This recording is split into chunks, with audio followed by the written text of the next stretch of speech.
everyone, it's Caesar once again, and my cat Stella, talking about some Google Ads tips, insights, just what kind of happens when we're managing accounts here. So we have a client that has been with us for a while, and they want to change the hours. So what I want to talk about is the hours on running a Google Ads account, and kind of like the general experience and the pattern that happens when you are managing a bunch of accounts for a bunch of years, like a long time. Like people who shop around, like looking for stuff, kind of all follow the same pattern. So let's talk about two different ways, I think, that I want to break it down into two buckets.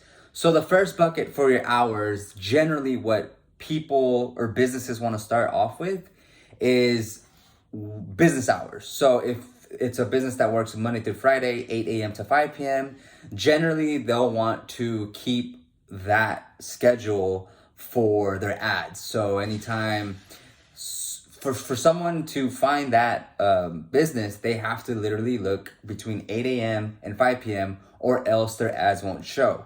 On top of that, of course, let's add an example here so it makes a little bit more sense. Let's say you're a mechanic shop and you want to come up from 8 a.m. to 5 p.m., right? You also want people in a 3-mile radius, let's say, and you're located in Houston, Texas. We'll put the zip code, or we'll pinpoint it, and we'll put a 3-mile radius because, 10, 15 miles of that doesn't make sense. What just happened? And so, with that being said, those are some parameters, right, that you have to have.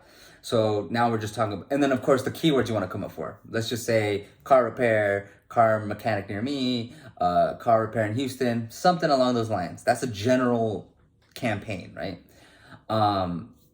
So for that person, for those ads that come up on that account, they have to look up between 8 a.m. and 5 p.m. those keywords in that area, which is good, but you limit when people can find you. So what happens to all the people who work, right? Maybe they work and they don't have the time, or it's not the right time for them to solve the problem of, I need to get my car fixed. They're gonna go home and look it up while they're home, or after work, or maybe before work. There's like a huge population that isn't gonna look it up right during their working hours because they're working. Therefore, the net that you're casting to catch people becomes from this to this, because you're really limiting the hours that people can contact you. Again, you're not popping up if you're not advertising during those hours. So that would be like the backlash on the only doing it on business hours. The biggest not complaint, but like objection to that is like, okay, well, we're not there from after 5 p.m. or before 8 a.m. If somebody calls, we're not gonna be able to take that call. That is very true. Forms still get through. People can still call and leave a message. The best thing to do, if there is enough volume in your business and there is enough money to be made, right? Like, for instance, like if it's just not worth getting an additional 10 customers a week or whatever, then what? Then fine. I still don't see why that's the case. But if there's enough volume and you wouldn't mind, like, let's just say you schedule 20 more appointments by staying available to pick up a phone call from 5 to 9, let's say you extend those hours 4 hours, giving you 4 hours worth of potentially new customers. That's a lot of your increase in your clients, in your leads, in your services is huge. And so while you still get the forms, which is great because you can reply to them whenever you get to the office or however you handle that, is for the phone problem, get a virtual assistant or a virtual call center. There's one called is it called Ruby or phone? Yeah, I think one's called Ruby. There's another one that's pretty popular. If you just look it up, virtual receptionist, They don't do anything. As in, you don't, they're not expected to sell, they're not expected to convince them of anything. They're just there to pick up the phone and give in like data. So if someone calls, hey, I have a car problem. Okay, what is your name and number?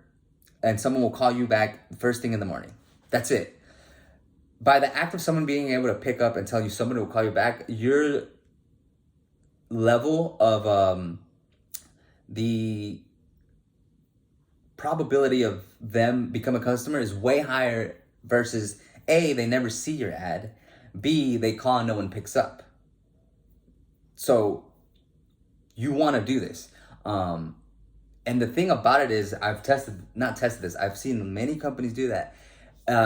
It's not very expensive to hire somebody to do that. So instead of having an actual person there that you pay, whatever, X amount of dollars to hold a phone, right? Let's just say, if you have a virtual person, receptionist, I think for the month, from what I'm seeing, it's like $100 for as long as it's under 500 minutes or something like that. Like, because it's very low. Like it's, even if you're open 4 more hours to take phone calls and you do that for 4 weeks in a month, and all they're doing is communicating information like, oh, we're open at this time. This is our location. Someone will call you back. Like again, these people aren't there to sell for you. That's a different thing. You might as well give the phone to whoever's like manning their posts, right?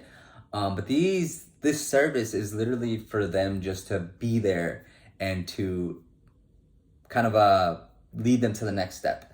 So it doesn't take, those conversations aren't very long. They just need information. You give them basically what they need to say. And then it's just a continuation. So like for $100 to $150 a month, you should be able to close way more business. And you should be able to, from a customer's perspective, it's better because you are available more hours throughout the day.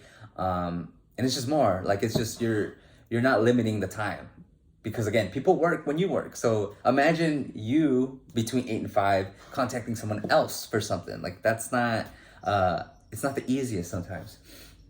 So what we're doing today is, we're actually reversing that.